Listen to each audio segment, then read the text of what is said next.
Par Rīgas kafejnīcām klīst nemazums leģendas, un viena no skaistākajām leģendām, kas saglabājusies līdz pat mūsdienām, ir saistīta ar Otto Švarca restorānu. Un proti, kurā pusē tad īsti Otto Švarcs atradās, tajā vai tajā? Mēs ar Vitas kundzi ielavījāmies vietā, kur ikdienā parasto rīdzinieku acīm ir slēpti. Šeit tiek tikai izredzēti ļaudis, šeit tiek tie ļaudis, kuri strādā McDonald's restorānā. Bet kāpēc mēs esam šajā telpā? Es došu vārdu Vitas kundzei. Ļoti nozīmīga vieta Rīgas leģendā vai Rīgas telpā, jo tie ir pirmsākumi Rīgas kafejnīcām.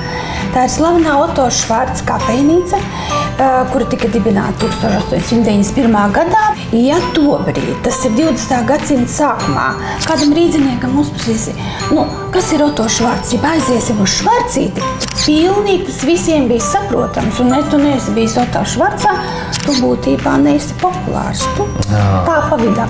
Skatāmies no Laimas pulksteni, kurā pusē tad tas Otto Švarcs bija. Kreisajā pusē, tur, kur šobrīd viesnīca, vai labajā pusē, tur, kur McDonald's. Kafejnīca sākotnēji bija tagad šeit, kur ir McDonald's. Interjers bija pavisam savādāks. Viņš bija ieturēts tādā drusku jūgenstils, par cik arī Rīga bija Hansas pilsēta. Un tad šis gleznojums parādījās šeit kad? Parādījās tad, kad mainījās kafejnīcas īpašnieki. Tātad Otto Švarcs pārgāja pāri ielai uz otru stūrīti. Ja? Bet šeit bija jauni īpašnieki, kā jauns īpašnieks, un grib mainīt interjeru. Un arī nosaukumu kafejnīcu sauc par Mona.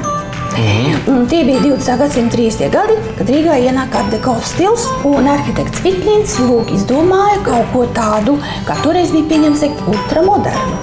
Tātad austrumnieku stils. Šeit mēs redzam sutas gleznojumu, vienīgais, kas ir saglabājies Latvijā kā monumentālā glezniecība, jo citur Latvijā tāda nav. Austrumu tēma, tur ir pūķi, tur ir ceļotāji, un tur ir arī nedaudz romantikas un fantāzijas. 1933. gads. Tātad 80 gadi ir šim gleznojumam. Jā, ar ko mēs tikai varam lepoties. Jā. Un vēlāk, protams, šo kafejnīcu atkal mainīja nosaukumu, tie jau būs padomlaiki, viņi kļuva par slaveno Lunu, ko daudzi arī atcerās. Kā tad izdevās nosargāt to, lai šis gleznojums paliek līdz pat mūsdienām? Tiešām jāsaka paldies gan visiem īpašniekiem gadu gados, ja? Un pie tam arī, ka šī vieta bija ļoti populāra. Tik vienkārši tas viss nevarēja nozust. Bet, ja atgriežamies pie Otto Švarca, tad 33. gadā Otto Švarcs pārvācās uz ielas otru pusi. Jā, viņš pārceļoja uz otru pusi, bet tas nenozīmē, ka bizness viņam, kā saka, gāja slikto pusi, tas tieši attīstījās, jo viņam pirmā stāvā bija konditorija, un augšstāvā bija kafejnīca un vēlāk arī kafejnīca Opera. Rīdzinieki noteikti arī daudz zina, mainījās īpašniece. Īpašniece bija uzvārdā Jirgensons kundze, bet visi sauca par Švarcīti, jo tas bija iegājies apritē, un to tā nevar. Rīgas preču zīme. Jā, Rīgas preču zīme vietas izjūta. Aiziesim uz kuriem? Uz Švarcīti. Sēdēja dāmas. Viņi tieši toreiz bija modēja dāmām iedzert meitu kūkas. Kaut arī, kā saka, diezgan garšīgas un treknas, bet tas bija pieņemts, tas bija stilā.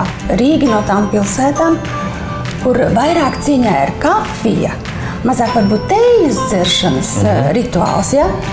Tad Otto Švarcs bija pirmais, kura kafejnīcā parādījās espresso automāts kafijas. Tas smalks bija. Bet ja mēs runājam tieši par tādu interjeru viedokli un tādu stilīgu kultūras, tur iekšējās interjeru attīstību, tad tomēr ir tie 20-30 gadi, kad vairāk attīstās izklaides vietas. Tad vēl ļoti interesants ir piena restorāns, kur viesnīca Latvija uzcēla pēc tam. Tā bija koka ēka, no sākuma bija kafejnīca. Tad tas bizness negāja, tad tur izgudroja, ka būs arī dancings. Un saucās to laiku modē atpūtās bija Bonza tāds sunīts, nosauc to dancīgu par Bonzu. Un pirmais skaistuma konkurss tur bija nevis sievietēm, bet vīriešiem. Lūdzu! Jā. Novēlēsim gleznojumam vēl ilgu mūžu un labu aprūpi, lai turās Lai turās.